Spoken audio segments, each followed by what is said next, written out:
this physical form that we're experiencing is actually 99.9% empty space. It's nothing but energy in a state of vibration.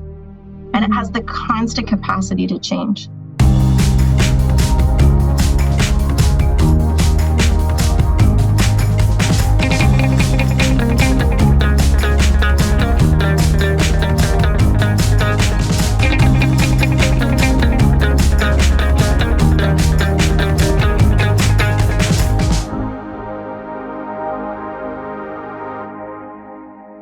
Hi everyone, I'm Kirsten Davidson, your host and creator of my wellness podcast, Mind the Gaps, surrendering our typical ways of looking at life to step out of our comfort zone and into our growth zone. Welcome to episode number 20, Quantum Healing, where I'm joined by Dr. Tracey Clark. Dr. Clark holds a doctorate and PhD in integrative medicine and a diploma in manual osteopathy. Integrative medicine honors the integration of quantum principles in a model of medicine that embraces both Eastern and Western concepts. Her doctoral research focused on the influence of observation, entanglement, placebo and nocebo, and the outcome of healing. She's followed this passion to create courses for individuals seeking empowerment in their own health, as well as for wellness and medical practitioners. Dr. Clark has trained extensively in energy medicine and is an advanced certified BodyTalk practitioner. As a senior BodyTalk instructor, Tracey continues to travel worldwide and teach this cutting-edge curriculum to students, practitioners, and instructors. Now, before we begin, I'm eager to share the story of how this episode came to be. This past summer, I found myself diving deep into the mysteries of quantum physics, not through textbooks alone, but through the lens of something far more personal, our innate ability to heal ourselves. The ideas were fascinating yet overwhelming, sparking a desire to explore this even further. One morning, I said to my dad, I want to interview an expert on quantum physics for the podcast, unsure of where to even begin. How would I find someone knowledgeable enough to translate such an abstract concept into words that resonated with people? My dad smiled knowingly and said, "It's already happened. The process of meeting an expert is already in motion." The sentiment sounded like something plucked straight from the quantum field itself, and I tucked his words into the back of my mind. Not 24 hours later, as if the universe was listening, I found myself drawn to the water near my apartment to watch the sunset. And that's when a woman walking her dog approached. Her name was Jan. Her smile was warm, her presence comforting, and soon we were chatting about life's strange synchronicities as though we'd been friends for years. "You know," she said, "the quantum field must have brought us together." I blinked in disbelief. "That's incredible," I replied. "I've been looking for someone to speak on quantum physics for my podcast." Her face lit up even brighter and she said, "Well then, you have to meet my friend and quantum physician, Dr. Tracey Clark." Within a few weeks, I found myself sitting across from Jan and Tracey as we drank coffee and dove into life's big questions. What an introduction, sparked by a stranger turned friend, as though guided by some invisible thread. And so a big thank you to Jan for walking her dog that day, for her openness, and for creating this serendipitous connection. The quantum field works wonders in our daily lives if we only allow ourselves to believe it. If you're looking to learn more on quantum theory in your day-to-day, you can find Dr. Clark on Instagram at Quantum Physician and through her website, www.quantumphysician.com. And for all things Mind the Gaps, you can find me on Instagram at Kirsten.Davidson. I'm happy to answer every single one of your questions, comments, or feedback, and most of all, I'm happy to have you as part of the Mind the Gaps community. If you're interested in booking a therapy session with me, please feel invited to email me at kirsten@mindthegaps.co. You can also schedule a session online through the link found on all of my social media platforms. Thank you so much for tuning in, and I hope you enjoy.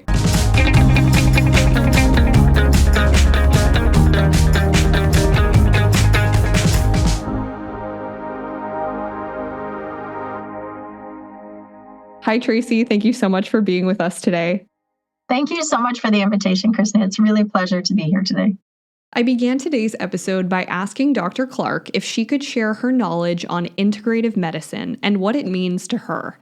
Integrative medicine really is a beautiful combination of Eastern concepts and Western concepts of approaching health and wellness, bringing some more ancient philosophies from Eastern Chinese medicine and Vedic philosophy to Western anatomy and physiology, But I would say that more importantly, integrative medicine is really integrative in the fact that it's about addressing the whole person and understanding that health is not just a physical representation, but rather it's a physical representation of a hierarchy of influence. So an influence of our perception, how we see ourselves and how we see the world, and the beliefs that forms, and our expectations and our thoughts, or mind as it influences the body. And our mind as it influences literally the flow of energy. And in integrative medicine, we really don't look at the body just as a physical thing, but rather as a representation, as I mentioned, of the mind. Our thoughts, our emotions, our interaction with the environment, all of these things are impacting our ultimate health and wellness. And therefore, integrative medicine is really more of a whole body model of healthcare. And it does stand on the shoulders of quantum theory and really looks more so at the body as a result of relationship and not just the sum of its parts. And I think that's why really when we're talking about integrative, it's not just about Eastern and Western, it's really about the integration of mind and body. That's such a beautiful explanation of it. As you drop the word quantum, I'm wondering if you wouldn't mind giving a little bit of a foundation on what you mean when you say quantum. Loaded question, I know. It is a loaded question, but it's such an important one, I think, because really, are we talking about quantum mechanics? Are we talking about quantum physics? Or are we talking about quantum theory, theoretical quantum, and quantum theory in a healthcare paradigm? So in this case, we're really looking at things like the observer effect, how we observe ourselves and how we observe the world. And quantum physics tells us that the very act of observing influences what's being observed. And we also learn from quantum theory that the observer plays rather a very important role in the creation of our reality. In other words, we are constantly at a subconscious level choosing the next path and the next path. And we have a tendency as humans, because we're habit driven, to continue to see the same things, to expect the same things, and to choose the same things over and over and over. But that doesn't mean it's the only opportunity that exists. And working with quantum theory, I think, in a healthcare paradigm is really helping to break down the things that influence how we observe and how we choose. And those are things like our conditioning, our belief systems, each of them serving really like blinders on our eyes that impact what possibility we can see. And what's so interesting when we understand these theories is that we see that what we expect tends to be realized. Meaning, if I look for something, I will tend to find it, or I will tend to attract it. So we talk a lot in a quantum approach to health in terms of the mind-body connection and how our perceptions, some of which are conditioned and programmed, and some which we accumulate by the time we're 3 years old, are at play in our everyday life and influencing what we see in the world and how we experience it. But when we can start to really open up the mind to possibility, to shift where our attention goes, we literally have the opportunity to experience self in the world differently.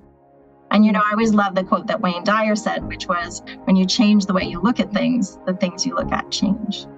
I love that.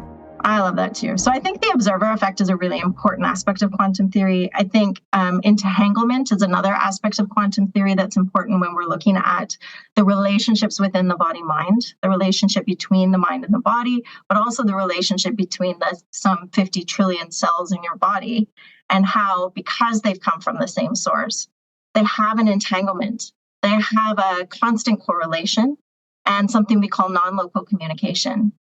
And that absolutely is an important aspect of the body's capacity to self-heal and to self-regulate. But we don't live in a bubble.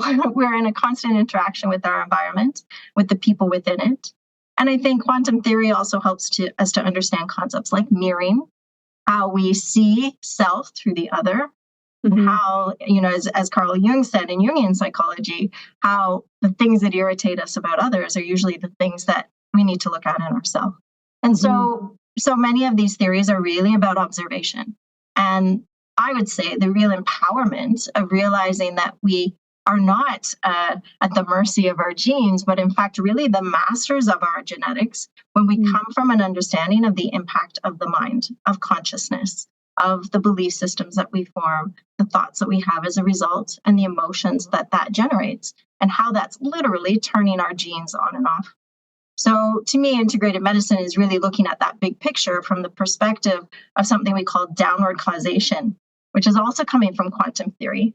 And it's a model that I describe to every single one of my clients, because I think it helps them to understand why, if we come to a treatment session with a physical symptom, why the priorities might not be to work just at the physical level, but also to look at the origin of the pattern. So downward causation is a model that helps us to see the impact of consciousness. And that's another loaded word. We talk about quantum and we talk about consciousness.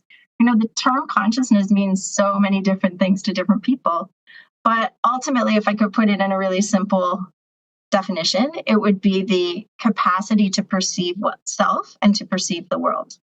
So in downward causation, we look at the impact of perception and the capacity to perceive. We look at the themes that tie us all together as humans and how that influences how we perceive ourselves in the world. We look at then that capacity to perceive leads us to form meaning. And from meaning, we form conclusion and beliefs and expectations. And those expectations are literally driving where our attention goes. And there's a wonderful saying, where attention goes, energy flows. So in downward causation, perception leads to belief systems, meanings, and expectations, which direct the flow of energy, something we call the vital body, which is literally the energetic blueprint that becomes the physical.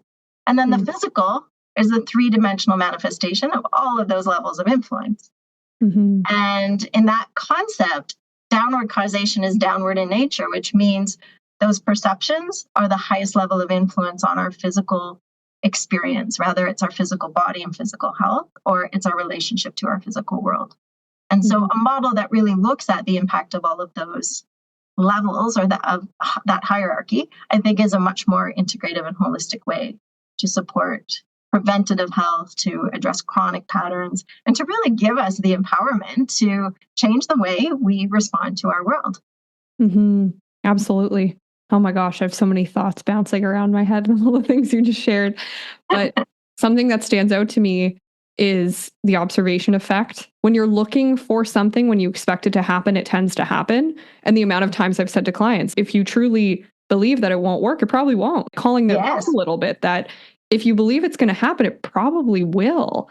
And the power of belief turned from this word manifesting into quantum physics. Well, is this science now? Is it being taken seriously now? It just puts a different spin on it. So being able to look at the science behind it, as you're talking, I'm remembering the book, The Divine Matrix by Greg Breton, and they talked about the observation effect. And there was a study in it that just blew my mind, that in a nutshell, they took these light particles and put them in a vacuum tube, and the light particles are all evenly distributed.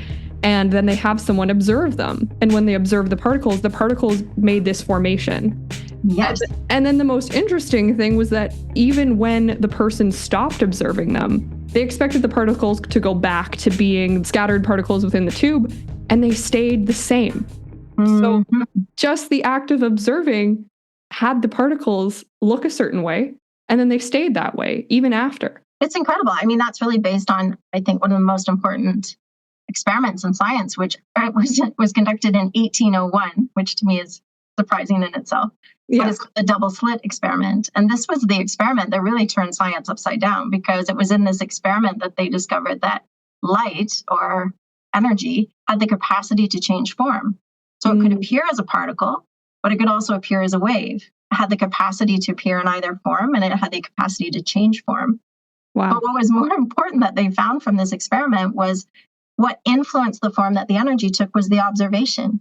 So if essentially, as you say in this experiment documented in Greg Braden's book, is that if the researchers, or even just the equipment, was set up to observe a particle behavior, the energy appeared as a particle. But if the researchers or the equipment was looking to observe wave patterns, it appeared as a wave. And so that experiment over 200 years ago really showed us the power of observation, in that our very observation and our expectation influenced the way that energy behaved. And what's even more important, I think, to take from that is the fact that this physical form that we're experiencing is actually 99.9% empty space. It's nothing but energy in a state of vibration. And it has the constant capacity to change. It's self-healing, it's self-regulating, and it is taking the form that we expect it to take. And one of my other favorite books to read, I'm sure you've read, is called Biology of Belief by Bruce Lipton. And I love how, Dr. Lipton really helps us to understand that, the genetic difference between two humans is 0.01%. But our physiology, our appearance is entirely unique. And what is turning those genes on and off in its own unique pattern are our very belief systems, our beliefs and our expectations, the emotions that come from that. So ultimately, even in our own form, we're constantly choosing the form that we're taking. This would play into epigenetics, correct? Because epigenetics supposes that we constantly are evolving, our genes are changing, rather than the other model, which is that they're fixed and that we're stagnant. And it sounds like the model you're describing, it's very promoting of fluidity, right? And that we have more control than we think, essentially, right? We have more influence than we think. Absolutely. I remember one of my mentors, when I embarked on this part of my study, she was studying genetics and she was teaching about the map of genetic information in every single cell of the body, which actually amounts to 6 feet of information in every cell, which is hard to believe. But what really blew my mind was the fact that out of 6 feet, 5 feet and 11 and a half inches of that information is changing or has the potential to change. Only half an inch of 6 feet of information is fixed. And I mean, I was not taught that in my high school, university education. And it just blew my mind to realize that, wow, there's such capacity for change. But where the change begins is in the mind. It's in perception, it's in our programming, it's in our beliefs and expectations. And that's where our power really lies, is when we can take a look at, where is our attention gone and why is it gone there and what else is possible. So in your work, you play the role of a physician and a mental health healer. Like you are the fusion of both in my eyes. Well, it's interesting because I really feel a lot of times that I don't have a word so much for what I do in our paradigm of healthcare, but I would say I'm really more of a coach on that perspective, in the fact that, I think I do probably 3 really important things. With the tools that I use in my practice, I'm like a translator. It's like I give the body a voice. And I think probably the most important thing that I do is I help to observe potential for that client that they haven't been able to see for themselves because of the blinders that they've had through their life experience. And so as a neutral observer, we have the opportunity to kind of point out where a different possibility exists, essentially. And that can be in perception, it can be in a belief, it can be in an expectation, it can be emotionally, it can be in relation to their environment, it can be energetically using Chinese medicine, it can be at a physical level. But it's, entirely unique for that person at that time. And I think that capacity to sort of point out where opportunities exist is a huge part of what they do. And, the third thing I always say is that I feel like a witness. We are wired to be in relationship in our life. Even our very existence is the result of relationship of quanta, units of energy, or the sperm and the egg. Right? There had to be relationship to bring us into life. And as humans, we're social animals. We're wired to be in relationship. We learn about self through each other. And I think in a healing dynamic, there's something so imperative and so beautiful about the walking together on a healing journey and having somebody witness your aha moments and witness your transformation and witness your progress is part of seeing it yourself.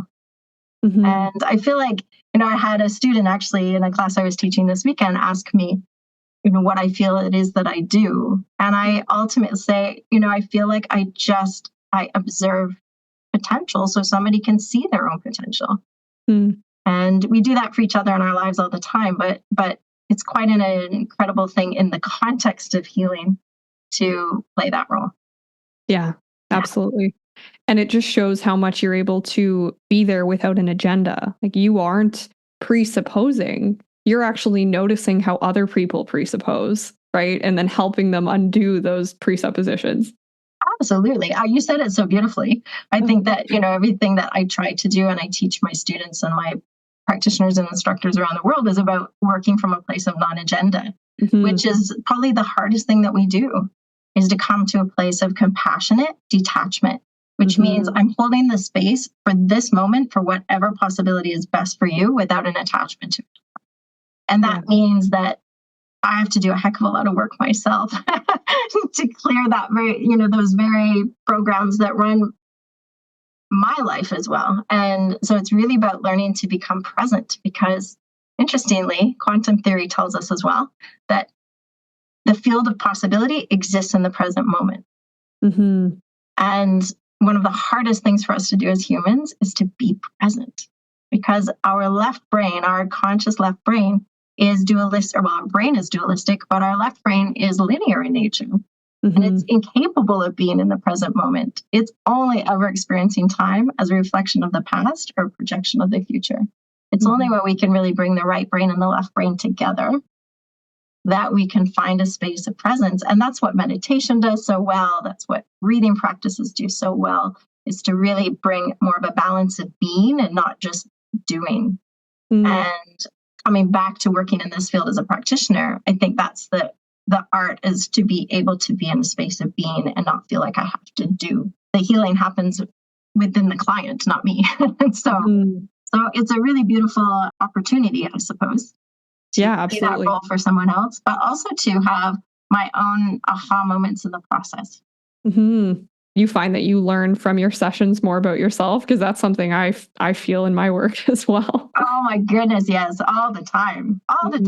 And, again, back to quantum theory, it teaches us that there's an illusion that we're separate, but essentially we're really mirroring the same themes for each other. And I had a practitioner, a massage therapist friend of mine one time asked me if I could do this kind of work on myself. And I said, I work on myself with every single session I work with the client, because the client is me. And their very path of healing and transformation gives me the opportunity to do the same. And so I feel like I learn with every session, and it's quite an amazing journey, I think, to when somebody opens their mind to a possibility, it opens your mind as well. And there's a beautiful feedback loop that happens between client and practitioner. And I'm sure, in your field, that's very much the same. It's the practice of something we call sociophysiology, where there's an interchange that's happening between a practitioner and client, in which we literally attune to one another physiologically. Yeah.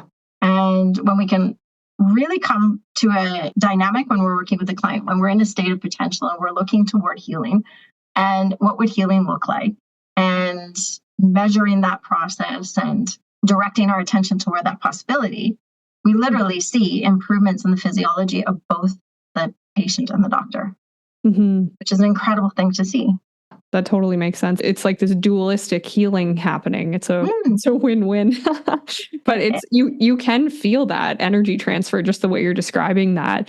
You kind of lose sense of time. And I've heard clients say the same thing. Like, I lose sense of time then as the practitioner. And I know it's our job to keep time, but those beautiful moments where everything kind of falls away and you're just in that circular, energetic ball of energy that's held between both parties, and they're both kind of contributing to it and watching it grow and change and expand, and then having them leave. And there's this integration that happens for them and for the practitioner. So as we're saying all this, I'm curious if you're able to share some stories of how you've used this type of quantum healing in your integrative medicine practice.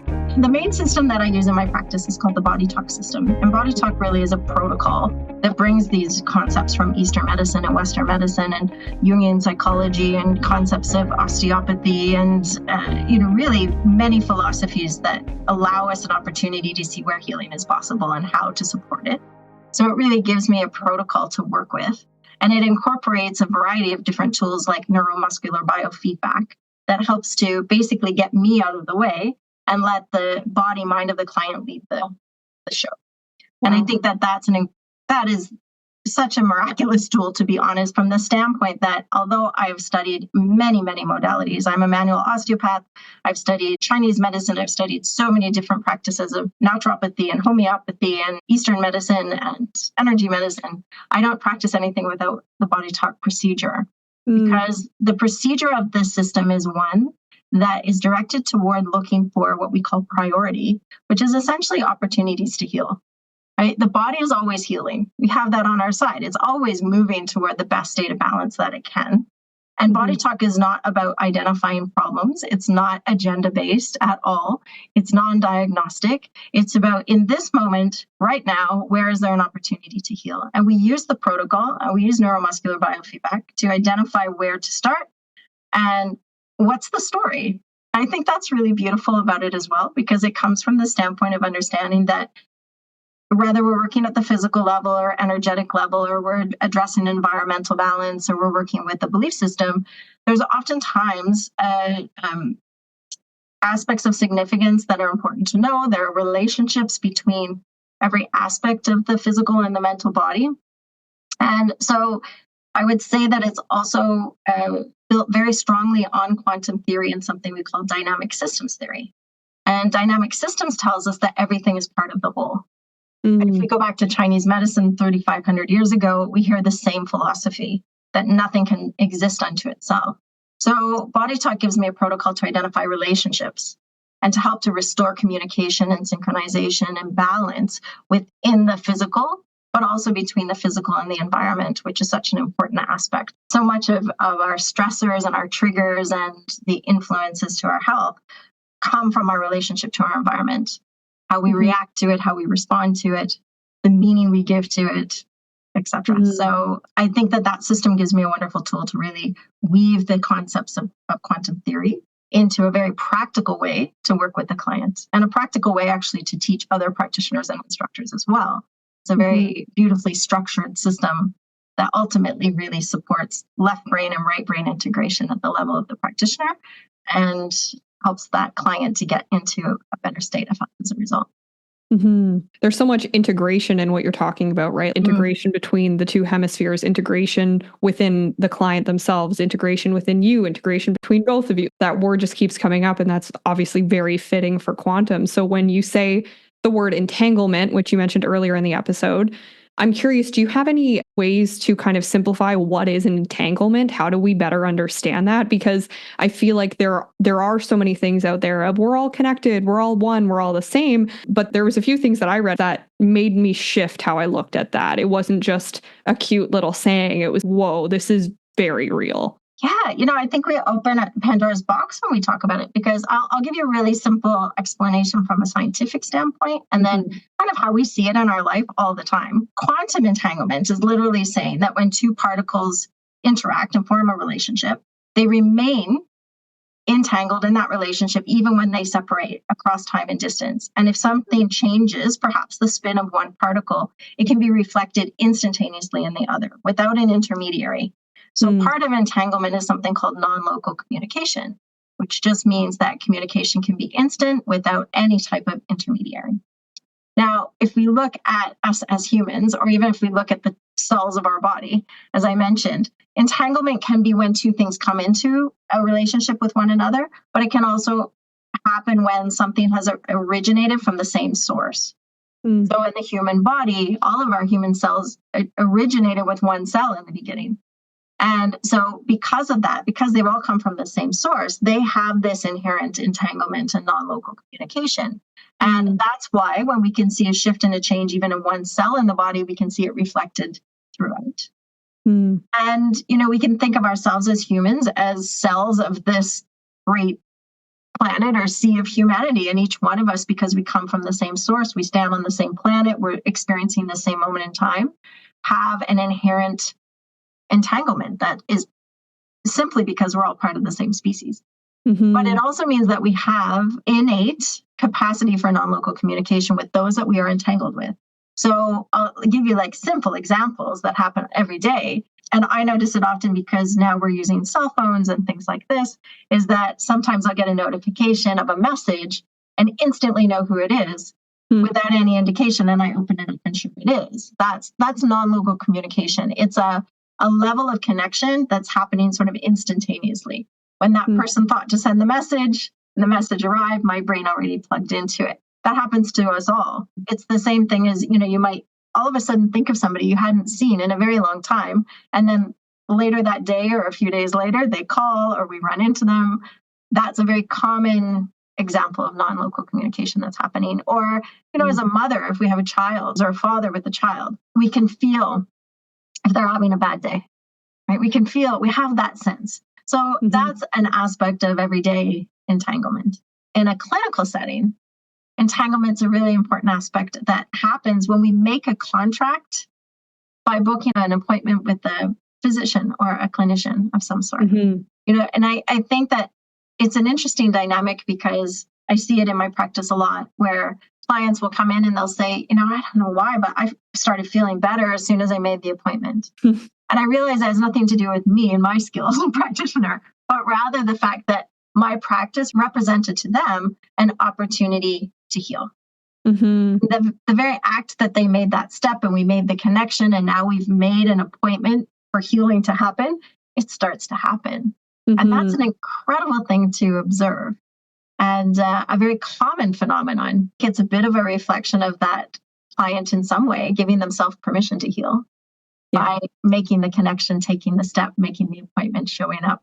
But I think as well as a practitioner, entanglement is a really beautiful aspect of it because it's exactly what we were talking about earlier with the sociophysiology aspect of our relationship, where I'm gonna walk this journey with you to support you in your healing. And as we do that, it supports me as well. Because every aha moment you have, I see reflected in me and vice versa.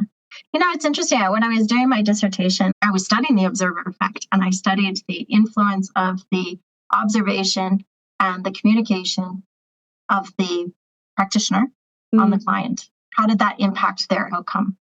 And it was such an interesting thing to measure and to observe. Because it showed us again and again that there were certain levels of interaction between the practitioner and the client, even when we weren't in the same room. But if I was reading their intake form, we could really measure physiological change by me just engaging in their story, by me just showing up and taking the time to read their intake form and to see what it was that they wanted to achieve. We could actually measure physiological change. And that shows you the beauty of entanglement. Even when we were at a distance, we weren't even in the same room at the same time. No communication happening, but just literally observing a story, a potential, a goal started that process. So that was an incredible thing to see and to measure. And that really informs, I feel, how I create my practice. I did so much study also on the placebo and nocebo effect. Because I was talking about observation and I was talking about communication and, what's the difference of putting our attention on health as an outcome versus putting our attention on what's wrong, right? Really opportunity thinking versus obstacle thinking. And the obstacle thinking is nocebo? Yes, I mean, it absolutely can be. A nocebo is really a limiting belief system. So ultimately, the placebo effect is the belief effect. Yeah. And it's the bane of existence of many medical researchers because oftentimes the placebo will outperform the drug or the surgery. And so they're forced to look at, what's really at play when somebody heals. Because the fact that we can heal in the utilization of an inert substance means that it's not the substance at all creating the healing. It's the belief that that thing represents healing. Right. And then the body actually does the work. So because I studied so much of that, I feel like my practice is all about eliciting rather the belief effect in the client and ultimately the belief that they can heal. To me, at the end of the day, that's the most important thing that comes away from any interaction is the belief that healing is possible. And so I use evaluation literally to show them their body and mind changing and healing in the moment, not for diagnostic purposes, but literally to show them their capacity to heal. Not only can you heal, you are healing. Look at this. Yeah. And so the observer effect again tells us that what we go looking for is what we invite. It's the potential that we collapse into manifest form. So if I can help to direct the attention of the client toward what's possible, meaning healing, and I can show them that, they're going to actually continue to invite more. It's like we shift the attention away from what's not working toward what is working, and therefore we start to invite health and healing. So from that viewpoint, when I work with my clients, so much of what I'm doing is trying to teach them to be their own observers of their own health and healing and their own potential. And I have 4 pillars that sort of make up my business model, which is health, observation, potential, and empowerment. Because I think the empowerment aspect of it is the most important part. As Absolutely. you said, I can give you my well-earned wisdom over time, but at the same time, you are the one doing the healing.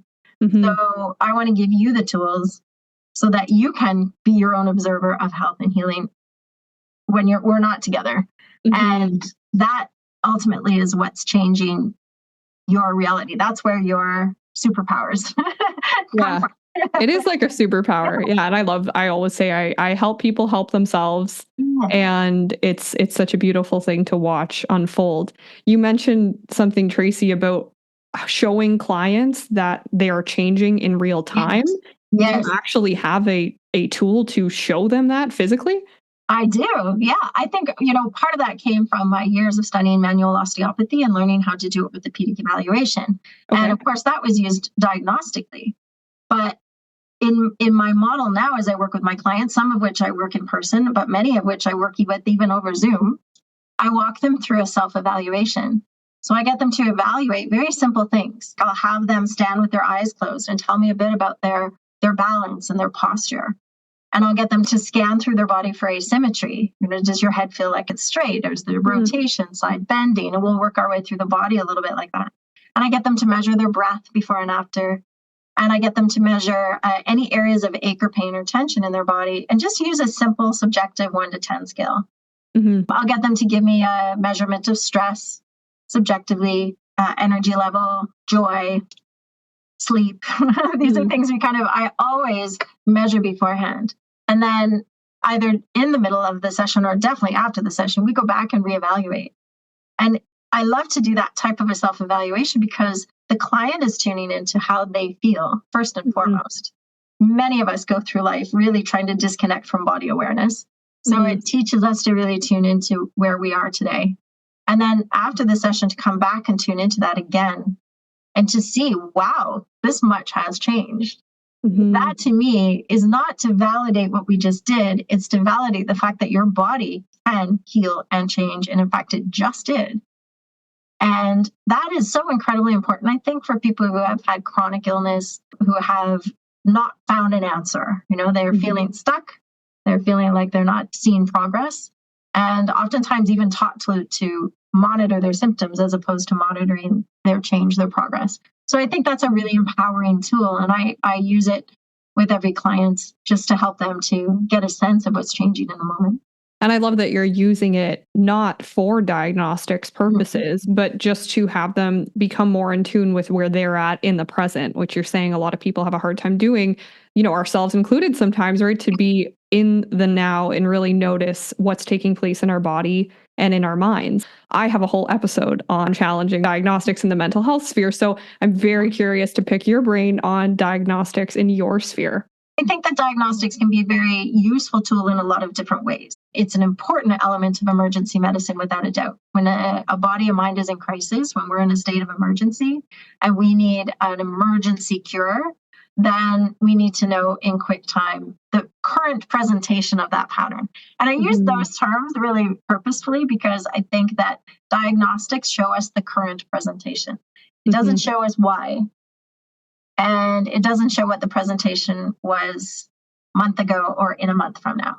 We live in a world where people often search out the diagnosis as though they're searching out the cure. And I think it's important to realize that there's an incredible capacity to heal. We just need to identify where you're stuck. And, a diagnosis can help us to understand a certain presentation, and it might help to inform us why you've been experiencing what you've been experiencing. But from my perspective, I feel like I'm never working with a disease, I'm working with a person. And the person is so multifaceted. I could have 10 people in the room and they could all have exactly the same symptom and diagnosis. but no two sessions that we do together would look the same because Right. no two people got to that symptom the same way. Mm-hmm. Didn't get to the diagnosis the same way. And in fact, healing is entirely unique to each person. Their journey toward health is absolutely unique to them. Mm-hmm. And so I think sometimes we can fall into the trap of looking at the diagnosis as kind of pigeonholing. It puts us in a box. It doesn't allow us to look outside of the box to the other components that might be presenting themselves in that Mm-hmm. symptom.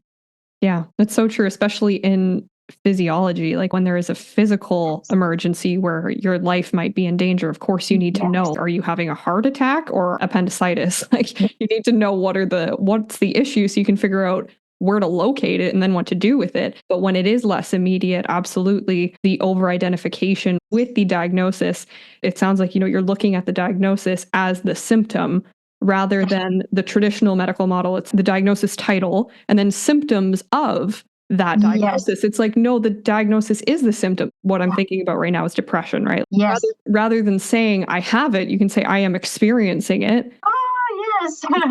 Right? Yes. So it's the language is useful. The label, is it that I'm feeling low or is it that I'm feeling anxious? Okay, that's helpful. What can we do with that? But it's not that I am that, because then back to what you were saying earlier, that's the self-fulfilling prophecy of, well, now I think it, so I guess I'll be it. That's the observation effect within yourself. Very much so. I've recently been studying Portuguese, and I was just literally referenced to this in my class this weekend. Was in Portuguese, there are two different verbs that we use when we're referring to an I am statement.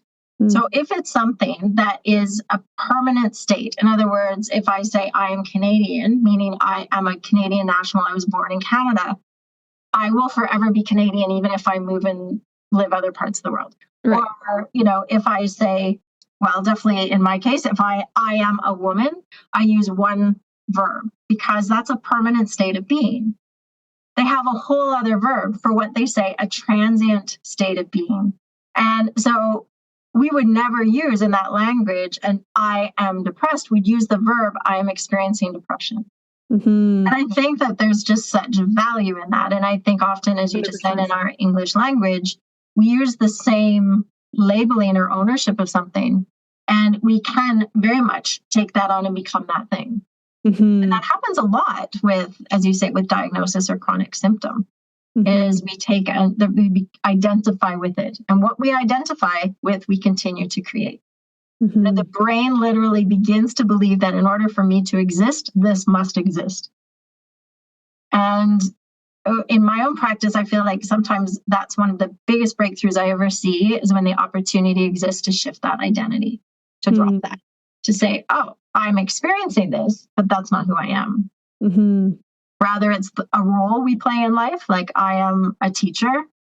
That's not who I am. I am teaching and I experience what it's like to teach, but it doesn't define who I am.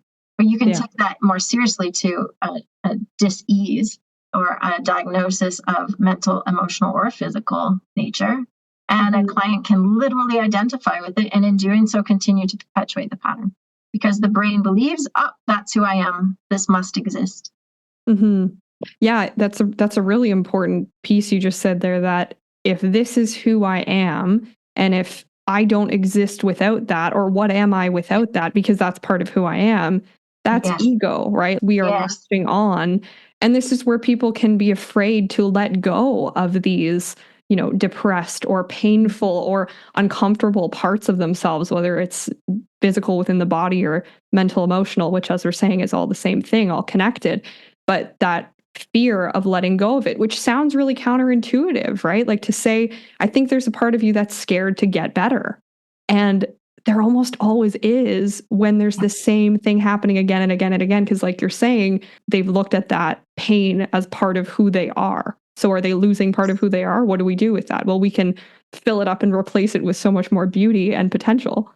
Absolutely. And I think it's important to emphasize this is at the subconscious level, right? We're not consciously choosing it. It Absolutely. is a program running in the subconscious, which unfortunately runs 90% of our show. So when we have a subconscious association with something like that, that's what we know. And I often use the analogy of a train track, right? It's like we're traveling along a train track. And humans are incredibly habit oriented. So Joe Dispenza says by the time we're in our mid 30s, 90% of every day is identical because we're so habit driven. So we habitually keep following the path. Even if the path is one that's not healthy, maybe it is a symptom, maybe it is a diagnosis, right? But that's what we know. And the subconscious will continue to travel that path until something else presents itself. Mm-hmm. And so that comes in the form of new ideas and new information and new aha moments and peeling back the layers of the things that only allow us to see that one track. But oftentimes, as you said, it can be a fear, but it can also be, I just literally don't know what else is possible. Right. This is all I know. Yeah. Absolutely.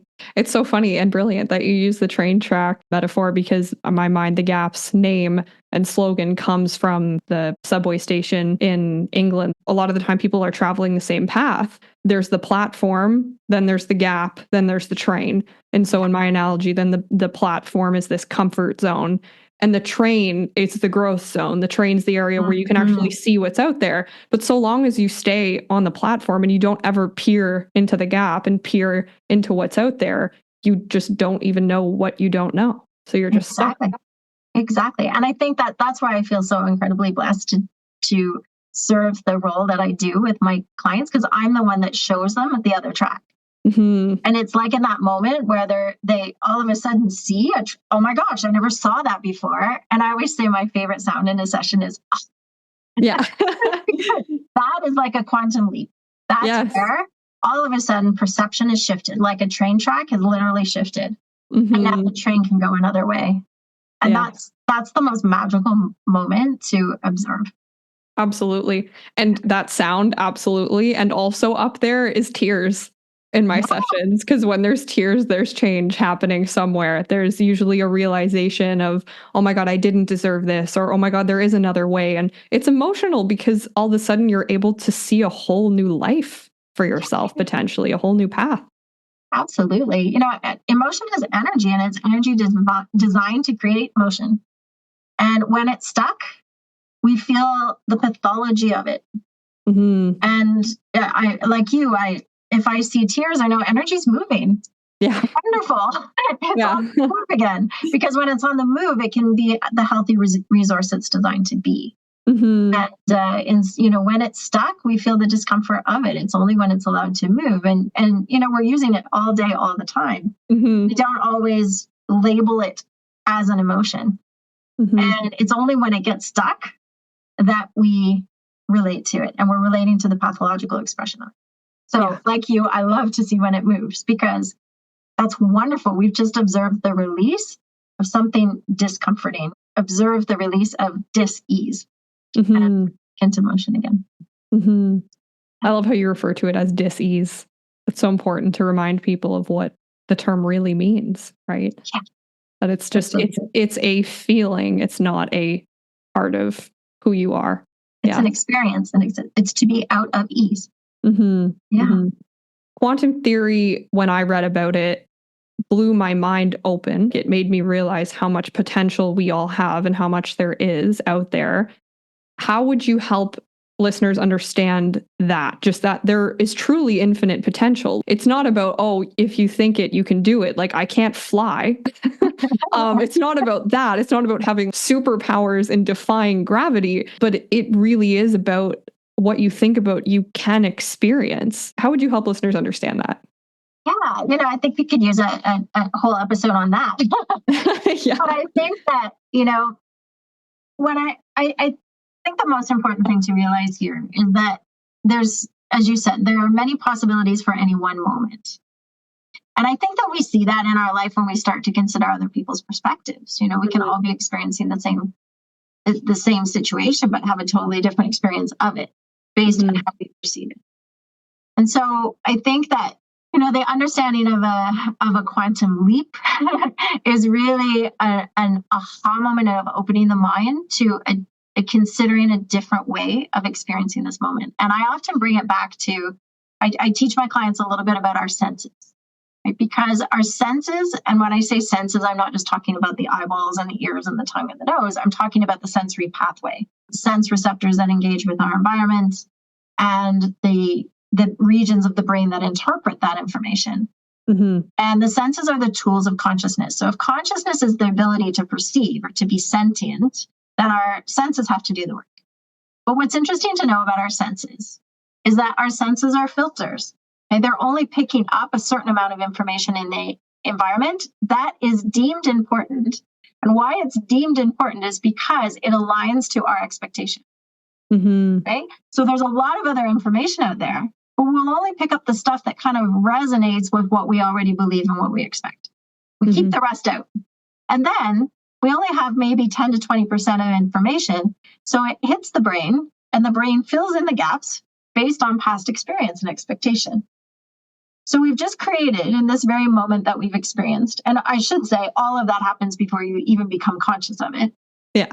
Okay. So now we have just essentially chosen a fraction of what was available and we interpreted that fraction in our own way. And that's now what we're experiencing. And we're calling that our reality. Mm-hmm. I think that when you understand that, you understand when we say there's so much more available. Right. So the process is about breaking down what we expect or opening the mind to different possibilities.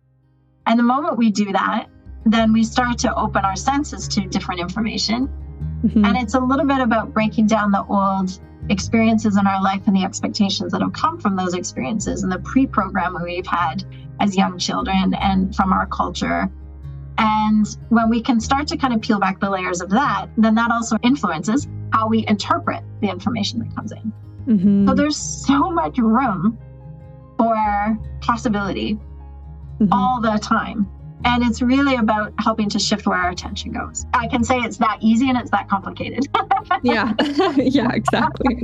Because it literally is that easy, but the complicated process is we've got to break down the filters that have impacted what information we're picking up and how we're interpreting it.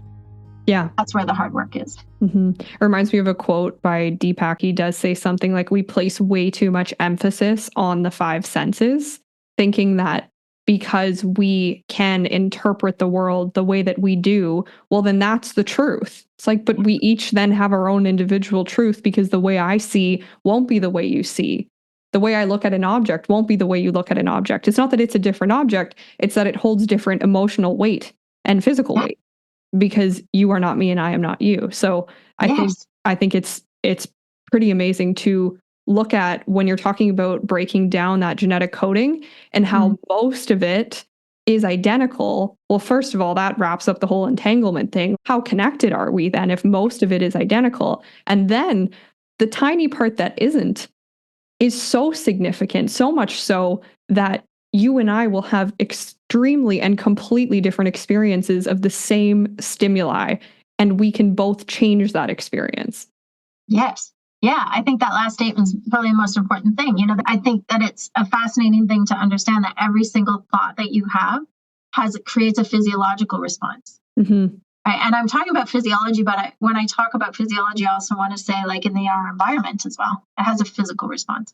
So every single thought has a physiological response, which means our thoughts are driving our physiology. Mm-hmm. And I think when people first learn that, it's daunting. It's like, oh my God. But at the same time, if I can change my mind, I can change my physiology. Right? As Bruce Lipton always said, you're not at the mercy of your genes, you're the masters of your genetics. Mm-hmm. And again, I'm talking really more from a physical body standpoint, but that's ultimately your reality. And quantum physicists say, you know, that reality we experience is a virtual reality because it is falling into exactly what we just talked about. Each and every one of us picks up different information based on our own unique beliefs and expectations, and then we interpret it based on our own unique journey. And that becomes our reality. Mm-hmm. Yeah, it becomes very philosophical then, because this is where philosophy meets science meets physics meets psychology it's everything. This is why quantum theory, like I said, blew my mind and my heart open. It's quite complicated. So thank you so much, Tracey, for distilling it down to be understandable, because I think that the excitement that I felt when I was reading Greg Braden's book, for example, that I was like, I want everyone to feel this. I want everyone to have their world expand in that way. So the work you do is so important. And I thank you for that. Oh, I thank you for the opportunity to talk about it, because I think that so few of us know about it and everybody can benefit from it. Mm-hmm. And I think it empowers us in so many ways, whether we're talking about our health or we're talking about the trajectory of our life, to realize how much impact we have on it. Mm-hmm. And, I try to bring all of this complexity down to a simple question for my students and for my clients and for myself in everyday life to start using this tool. And that is that when I experience something, and it can be anything, but usually when it's something a little bit stressful, and I ask myself, what am I looking at? Am I looking at the obstacle or am I looking at the opportunity? Because that one little simple question will help people to start to go, oh, wait a minute, I could look at this differently. Mm-hmm. And the moment we begin to perceive that I'm looking at something one way, but I could in fact look at it differently, and how would I experience it if I did? That's where the magic starts. That's where the power is. To wrap up, I asked Dr. Clark what she believes could be the next steps for humanity if we all viewed ourselves, others, and the world through this lens of quantum healing. Well, I think it would breed compassion. And I think we desperately need a restoration of compassion. I think that, at our core, at our heart center, we resonate with connection.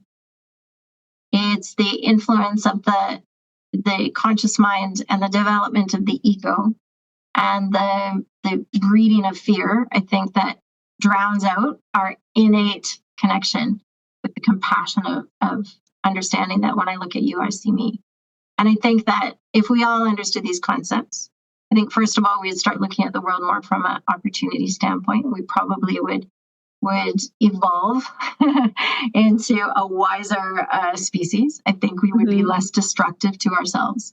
I would say that we're at times our own worst enemy from the standpoint that we have such capacity for change. We have such capacity for growth and expansion. And so much of that comes from community.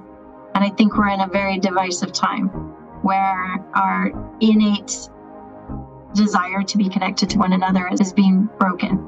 So I think that if people understood these concepts a little bit more and they use them a little bit more in their life, they probably look at challenges in their life more as opportunities for learning and opportunities for healing. And we'd move into a more responsive way of experiencing ourselves and our world, and a less reactive one.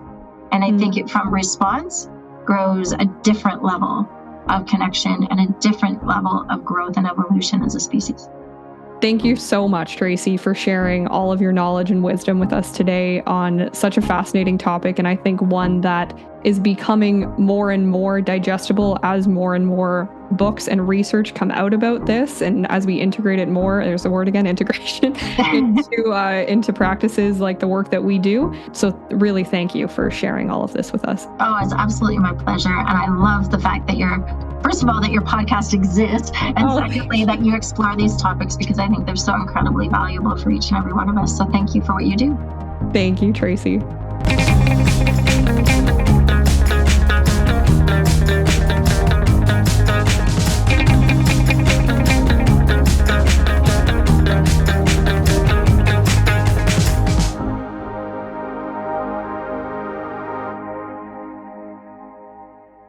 Thank you so much for listening. If you're enjoying the podcast, I invite you to participate in a Growth Zone challenge. I invite you to take a moment, a second, a gap in your day right now and share this episode with 2 other people. Thank you for minding the gaps with me. I'll see you next time on the journey out of our comfort zones and into our growth zones.